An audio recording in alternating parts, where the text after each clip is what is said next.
5 dan 6 pada surah Al-Isra ini itu bukan tanpa makna, tetapi itu semua maksud dan tujuan penegasan dari Allah Subhanahu wa taala agar apa? Agar kita tidak meragukan janji yang telah dijanjikan oleh Allah Subhanahu wa taala di dalam Al-Qur'an, di dalam firman-Nya. Prinsip ini juga menunjukkan bahwasanya keadaan kesulitan, musibah, ujian yang kita hadapi di dunia ini itu tidak bersifat permanen, melainkan fase sementara yang nantinya setelah kita diuji oleh Allah Subhanahu wa taala, maka setelah itu Allah akan mendatangkan pertolongannya dan kemudahannya. Ibnu Katsir juga menjelaskan bahwasanya ayat ini, surah Al-Isra ayat 5 sampai 6 ini menjelaskan bahwasanya ini merupakan kabar gembira dari Allah Subhanahu wa taala kepada Rasul Nabi Muhammad SAW beserta umatnya agar apa?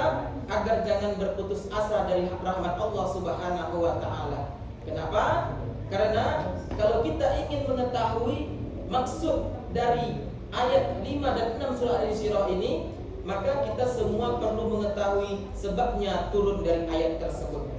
Bapak Ibu dimuliakan oleh Allah Subhanahu wa taala, ayat ini sebenarnya turun berkaitan dari Allah ingin menghibur Nabi Muhammad SAW, yang mana pada saat itu beliau menghadapi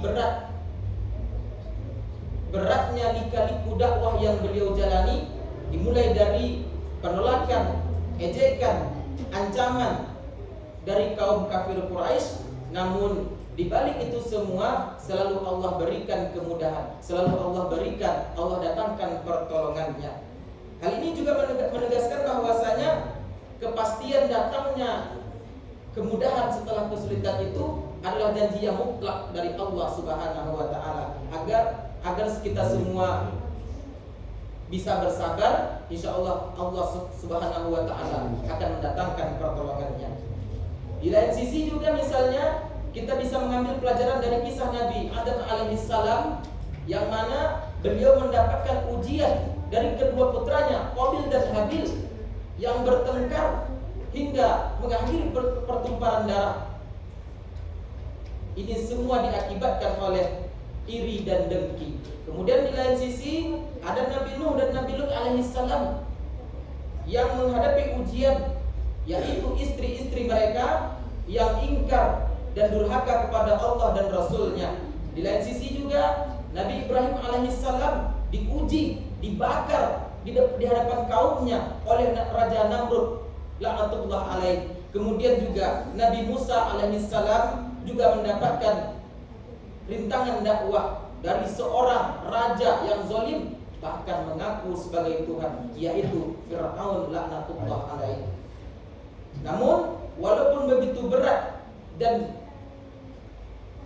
beratnya dakwah yang beliau jalani, para rasul ini jalani, di balik itu semua selalu ada pertolongan Allah Subhanahu wa taala. Bapak Ibu dimuliakan oleh Allah Subhanahu wa taala, Allah Maha berkuasa dan Allah Maha berkehendak.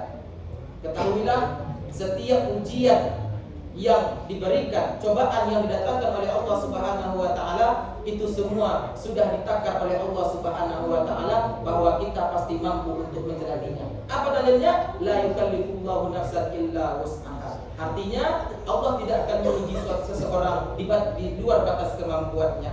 Maka ketika kita di dunia ini, ketika kita di dalam sholat kita, di dalam doa kita, apa yang kita minta di dalam sholat kita, di dalam doa kita dikabulkan oleh Allah Subhanahu wa taala, maka jangan lupa untuk bersyukur. Kalau tidak, maka jangan lupa untuk bersabar. Jadi jika semua pengharapan kita dikabulkan oleh Allah Subhanahu wa taala, maka bersyukurlah. Jika tidak dikabulkan, maka bersabarlah. Karena boleh jadi apa yang kita anggap buruk belum tentu buruk dalam pandangan Allah Subhanahu wa taala, dan apa yang kita anggap baik juga belum tentu baik dalam pandangan Allah Subhanahu wa taala. Sebagaimana firman-Nya, wa asa an takrahu syai'an wa huwa khairal lakum wa asa an tuhibbu syai'an wa huwa syarrul lakum wallahu ya'lamu wa antum la ta'lamun. Boleh jadi kamu membenci sesuatu padahal itu baik bagimu, dan boleh jadi kamu menyukai sesuatu padahal itu buruk bagimu. Allah mengetahui sedangkan kamu tidak mengetahuinya. Terakhir, Bapak Ibu sekalian, sebelum kami tutup, selalulah ingat ketika kita mendapatkan ujian musibah dari Allah Subhanahu wa taala, maka jangan lupa untuk bersabar, dan yang paling terpenting adalah berdoa. Ada doa yang diajarkan oleh Rasulullah SAW ketika kita mendapatkan ujian musibah, yakni doa tersebut berbunyi, Allahumma ajurni fi musibati wa akhlif li khairan minha. Apa artinya? Ya Allah, berikanlah, tambahkanlah pahala atas musibah yang menimpaku, dan berikanlah ganti yang lebih baik darinya. Misalnya kita kehilangan sesuatu, maka semoga Allah memberikan pahala karena kita sudah bersabar, dan diberikan ganti yang lebih baik dari hal tersebut, dari yang hilang dari diri kita. Maka jangan lupa, Allahumma ajurni fi musibati wa akhlif li khairan minha. Demikian yang dapat kami sampaikan.